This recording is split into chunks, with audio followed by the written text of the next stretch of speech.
Do you think some of that comes from that discipline that you have? Like, has it been, is it been something that's really made a big difference for you in helping you get through these?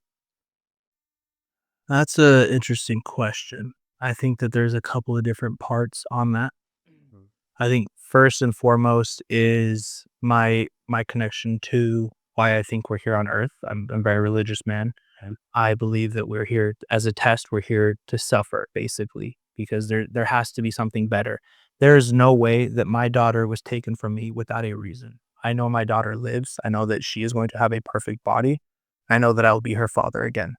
That is something that I will not back down on, and I will not doubt. That is something, if that is not true, then nothing is true. There's nothing worth living if I do not get my daughter again, if I do not get to be with my wife again. So that's kind of big picture. Wow. Smaller picture, because I think that this world is such a terrible place. Everything in life, I feel like, wants to tear you down. Everything wants you to be sad, and I think that the only thing you can do is focus on what makes you happy, and not really happy, but brings you joy. I love comedy. I love laughing, because if you don't, you're gonna cry.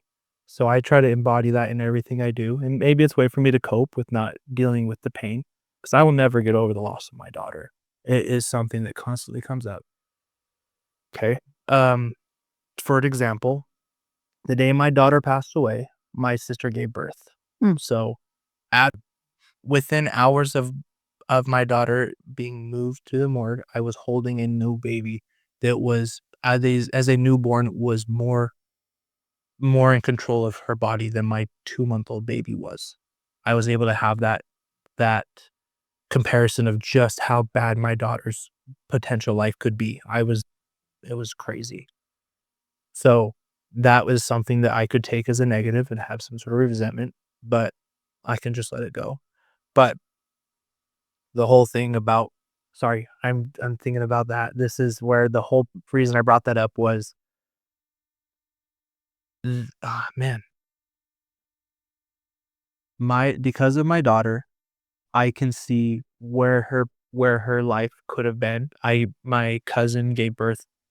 He they had a son that was a week earlier than my baby, and my one of my friends from my mission, one of my wife's friends, they also had a baby that was a couple of days. So I have these babies that I could compare and say, and I can see how my baby could be crawling now, but she will never crawl. Or it's Christmas time. It's the dumbest things. I heard the song "I'll Be Home for Christmas," and I said, "My daughter will never be home for Christmas." So it's just constant little reminders. I have one of the things for my family.